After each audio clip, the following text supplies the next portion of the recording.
ষষ্ঠ দফার নির্বাচনের আগে মুখ্যমন্ত্রী মমতা বন্দ্যোপাধ্যায়ের জোড়া সভা। বসিরহাটে হাজী নুরুল ইসলামের সমর্থনে সভা করবেন মুখ্যমন্ত্রী মমতা বন্দ্যোপাধ্যায়। পাশাপাশি বারাসাতে সেখানেও আজকে সভা করবেন মুখ্যমন্ত্রী মমতা বন্দ্যোপাধ্যায়। সেখানকার তৃণমূল প্রার্থী কাকলি ঘোষ দস্তিদারের সমর্থনে আজ সভা করতে চলেছেন মুখ্যমন্ত্রী মমতা বন্দ্যোপাধ্যায়।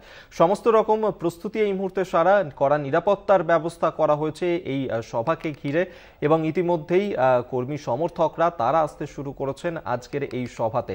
এবং মুখ্যমন্ত্রী মমতা বন্দ্যোপাধ্যায় তিনি এই মুহূর্তে নির্বাচনী প্রচারে একাধিক জায়গায় যাচ্ছেন, যেখানে আগামী 25শে জুন নির্বাচন রয়েছে বসিরহাটে, বারাসাতে। তার আগেই এই লোকসভা নির্বাচনের আগেই নির্বাচনী প্রচারে ব্যস্ত মুখ্যমন্ত্রী মমতা বন্দ্যোপাধ্যায়। আজ তার জোড়া সভা রয়েছে। ষষ্ঠ দফার নির্বাচনের আগেই মুখ্যমন্ত্রী এই জোড়া সভা করতে চলেছেন। একদিকে বসিরহাট, অন্যদিকে বারাসাত।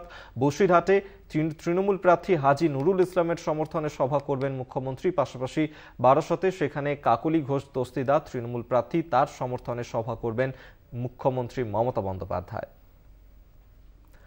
সেই ছবি এই মুহূর্তে দেখাচ্ছি আপনাদেরকে, সভাস্থলের ছবি, যেখানে আর কিছুক্ষণের মধ্যেই এসে উপস্থিত হবেন মুখ্যমন্ত্রী মমতা বন্দ্যোপাধ্যায়। আমরা এই নিয়ে বিস্তারিত কথা বলবো। সঞ্জিত চক্রবর্তী এই মুহূর্তে আমাদের সঙ্গে টেলিফোনে রয়েছেন প্রতিনিধি। সঞ্জিত, আজকে জোড়া সভা করবেন মুখ্যমন্ত্রী, তবে বসিরহাটে সেখানে আজকে সভা রয়েছে মুখ্যমন্ত্রী মমতা বন্দ্যোপাধ্যায়ের। এখনো পর্যন্ত সভাস্থলে কি ছবি ধরা পড়ছে?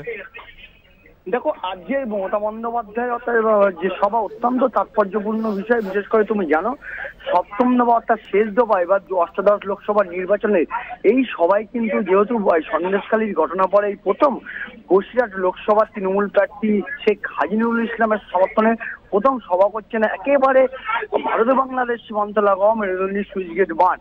অত্যন্ত গুরুত্বপূর্ণ কেন বলা হচ্ছে, বিশেষ করে এই জায়গায় যে সন্দেশখালীর ঘটনার পর যেভাবে সন্দেশখালীর ঘটনা নিয়ে রাজনীতির উত্তাল হয়েছিল, সেই সন্দেশখালী মানুষের কি বার্তা দেয়। অন্যদিকে ইতিমধ্যে তার সভা ঘিরে কিন্তু কঠোর নিরাপত্তা বেষ্টনীতে ঘেরা করেছে।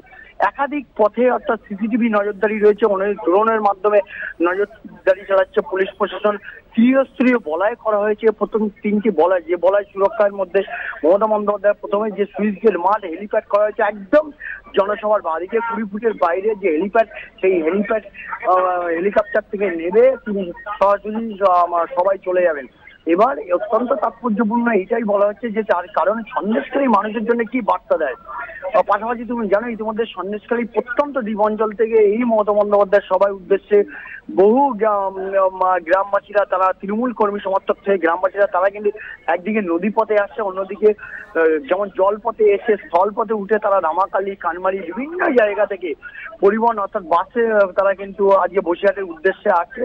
এবং আসে মমতা বন্দ্যোপাধ্যায় অর্থাৎ কি বার্তা দেন, অর্থাৎ সেই বার্তা শোনার জন্য কিন্তু অপেক্ষা করছেন। তুমি জানো যে 1 জুন শেষ দফা নির্বাচন, সেই নির্বাচনের আগে সীমান্ত থেকে সুন্দরবনের যে প্রেক্ষাচিত্র অর্থাৎ বসিরহাট লোকসভা কেন্দ্রের যে নির্বাচন রয়েছে, সেই নির্বাচনে কি দলনেত্রী বার্তা দেন তার অপেক্ষা রয়েছে এই প্রান্তিক মানুষেরা। ইতিমধ্যে সন্দেশখালী বহু মানুষ কিন্তু ধাপে ধাপে আসতে শুরু করেছে মমতা বন্দ্যোপাধ্যায়ের জনসভার উদ্দেশ্যে।